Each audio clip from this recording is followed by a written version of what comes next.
24 कुंडिय विश्वशांति गायत्री महायज्ञ शेष नुआपड़ा जिला सिनापाली ब्लॉक रो गंडा बाहाली ठारे शेष होईछि 24 कुंडिय विश्वशांति गायत्री महायज्ञ 6 तारिख आरंभ होइतिबा एही यज्ञ 4 दिन धरि चलिथिला। पश्चिम ओडिशा समेत पड़ोशी छत्तीसगढ़ अंचलर हजार हजार भक्तंकर समागम होइतिला।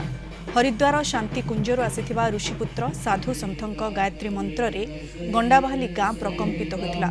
यज्ञर प्रथम दिन रे हजार हजार महिला मालती बंधरू जल धरी शोभायात्रा रे गंडाबाहाली गाँ परिक्रमा करथिले।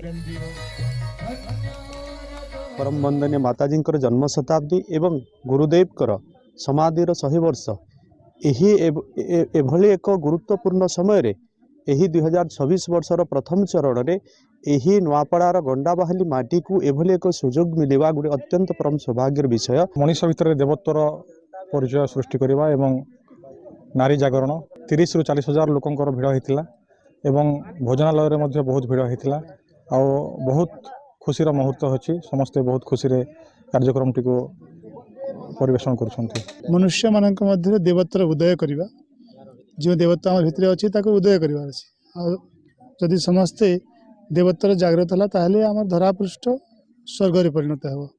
आज समाज समस्या है कि आम समस्त दुर्बुद्धि प्रवेश कर सद्बुद्धि जगैवाई आम गायत्री मंत्र जप करने कहूँ।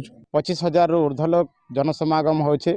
ई जगार सामाजिक संस्कार नारी शिक्षा नारी स्वतंत्रता नारी सशक्तिकरण निशा निवारण तथा विभिन्न प्रकार संस्कार दीक्षा पुंसवन कुणामेरा विवाह व्रत निःशुल्क भाव में होचे।